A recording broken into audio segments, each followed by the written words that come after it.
Au milieu du XVIe siècle, le duc de Guise, Claude de Lorraine, fait construire le château du Grand Jardin à 2 pas du centre ancien de Joinville. Autour de cette bâtisse, dédiée aux moments festifs, 4 hectares de jardin. Rénovés à la fin du XXe siècle, ils sont aujourd'hui labellisés Jardins remarquables et ouverts à la visite. Le château du Grand Jardin était un site de plaisance, donc les jardins ont participé à cela. Et ils sont donc opposés en 2 parties différentes, une partie Renaissance que vous avez là à l'image, et une partie romantique. Allée symétrique, taille régulière, le jardin Renaissance qui occupe l'espace autour du château est issu de la tradition du jardin à la française. Plus loin, le parc romantique offre un bel exemple des jardins du XIXe siècle où la ligne courbe est privilégiée et l'entretien de l'homme plus discret. Au sein de ces 2 espaces, plusieurs espèces remarquables.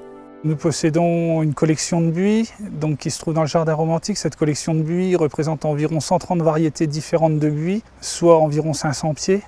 Nous possédons environ 300 arbres fruitiers palissés et arbres de plein vent aussi, des fruitiers qui sont un élément important du jardin Renaissance aussi. Il y a l'eau qui est présente, qui est un élément important justement pour la plaisance se reposer.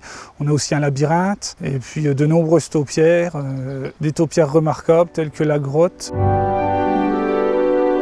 Initialement conçu comme un véritable prolongement du château et de ses célébrations, aujourd'hui, les jardins sont aussi un espace festif. Par exemple, en été, il y a les spectacles d'été qui, justement, se jouent très souvent, et dès que la météo le permet, dans les jardins, justement. Les spectacles se déroulent dans les jardins. Donc, on essaye de continuer, justement, dans l'art qui était l'art des jardins à cette époque, quoi.